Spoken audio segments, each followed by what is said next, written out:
السلام عليكم واهلا بيكم في حلقه جديده. انت في ريمونتادا. انا النهارده جاي اساعدك، خصوصا لو كنت بتحب شخص ما بيحبكش او قال لك في وشك انا مش بحبك، وكمان هساعدك انك توقف تفكير فيه نهائي. بس قبل ما اساعدك انت لازم تسمع الكلام ولازم تساعد نفسك. انا عارف ان الموضوع صعب جدا، خصوصا لو كنت بنت وجي قال لك احنا مش هينفع لبعض، وانت كمان كنت رابطه حياتك كلها بيه، رابطه كل حاجه في حياتك بيه. دايما كنت بتحلمي انك تبقي معاه في بيت واحد، كنت بتحلمي باحلام رومانسيه حلوه جدا، هو كل حياتك، كل ده كنت بتحلميه لوحدك عن طريق مشاعرك انت. النهارده ان شاء الله هنتخلص من الحب ده تماما، وكمان هنعلى بقى بالليفل وهنبطل نفكر فيه. بس قبل ما انا اقول لك حاجه لازم انت تبقى عايز، لازم تساعد نفسك. لو كنت ولد او كنت بنت كمل الفيديو للاخر وهتشوف ايه اللي هيحصل.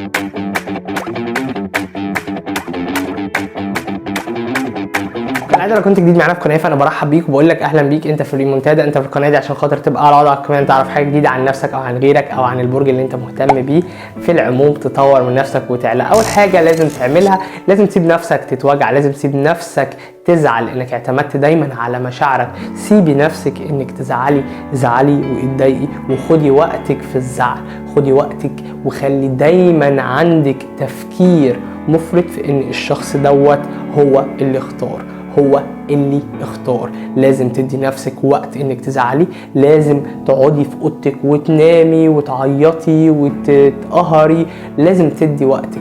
كل واحد بقى بطريقته في الزعل او على حسب ما بيكون الرد اللي جواه عامل ازاي. خدي وقتك، اتضايقي، مش هقولك ما تتضايقيش، وده لازم، لانك مش هتخرجي من الكبوه دي غير لما تاخدي وقت كبير جدا في انك تتضايقي وتزعلي وتبقي لوحدك.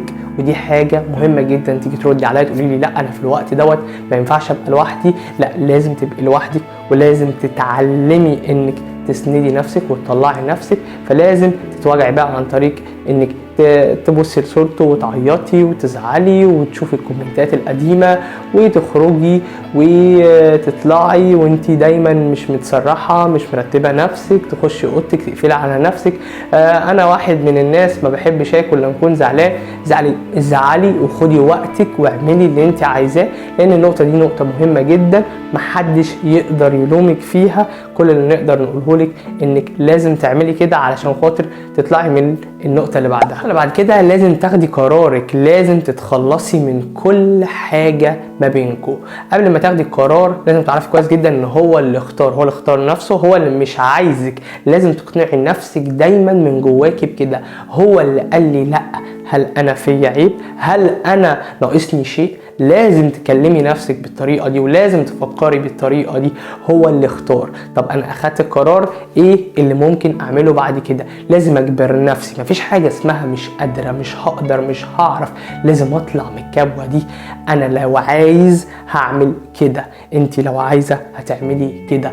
امسح كل الشات، امسح الصور اللي ما بيننا، احاول ان انا اتجاهله تماما. لو بيقعد في المكان ده، لو بنتعامل مع بعض، احاول ان انا اتجاهله تماما. مش اتجاهله عمدا عشان يكلمني، اتجاهله فعلا لان هو اللي تجاهلني، هو اللي مش عايزني في حياته، مش عايز يكمل حياته معايا. كل اللي متحكم فيا مشاعري، انا اللي عطيته مشاعري، انا اللي عطيته مشاعري من غير ما هو يطلب، من غير ما هو يحتاج. فكل اللي انا عايزه منك انك تاخدي قرار. انا هعمل ايه؟ هو مش عايزني واخد القرار وقال لي، طب انا هفضل واقفه، هاخد وقت كبير جدا لما اعيط بقى واصوت والطم واكلم دي واحكي لدي واخدت الوقت. طب بعدين اخد القرار، امسح كل الصور، احاول ان انا ما ادخلش نفسي في دايره ان هو واقف هناك فانا هقرب منه، انا هبص له. لو كنا بنتعامل مع بعض احاول ان انا ابعد، ألهي نفسي في حاجات أفضل.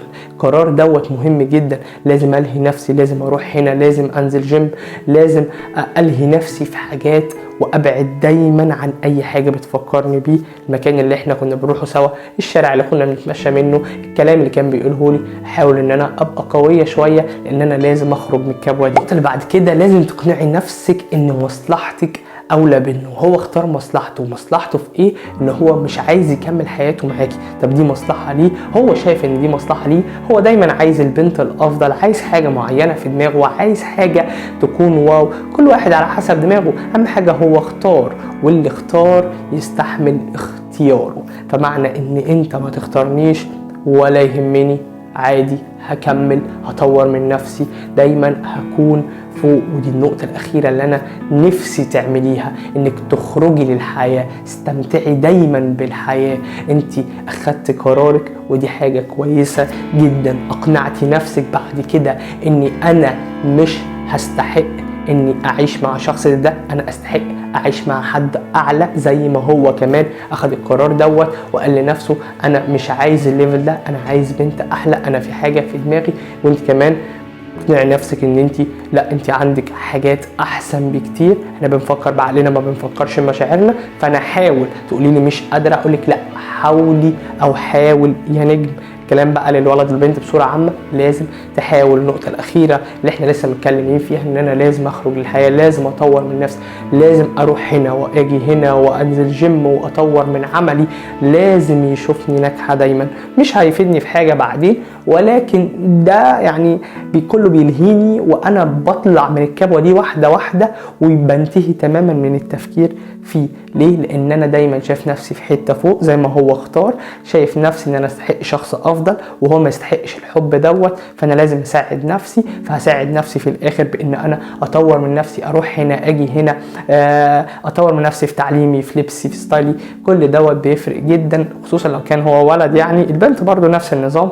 بنتكلم بصوره عامه. فانا لازم اني اخرج للحياه، انبسط، مش ان انا ابين له ان انا مبسوطه، لا انا من جوايا انبسط. اروح هنا ادي فرصه لدوت، اتعامل مع اصحابي الولاد وانت كمان تتعامل مع اصحابك البنات.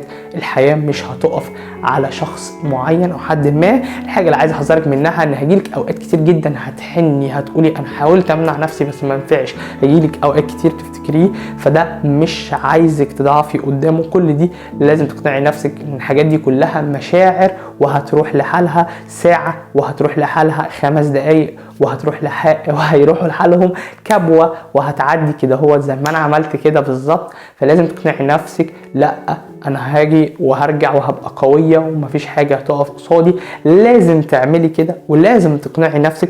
تيجي تقولي لي انا عملت كل دوت ومفيش حاجه او مفيش نتيجه، ما انت مش منتظمه على دوت. لازم تبقي عايزه علشان خاطر تنسي.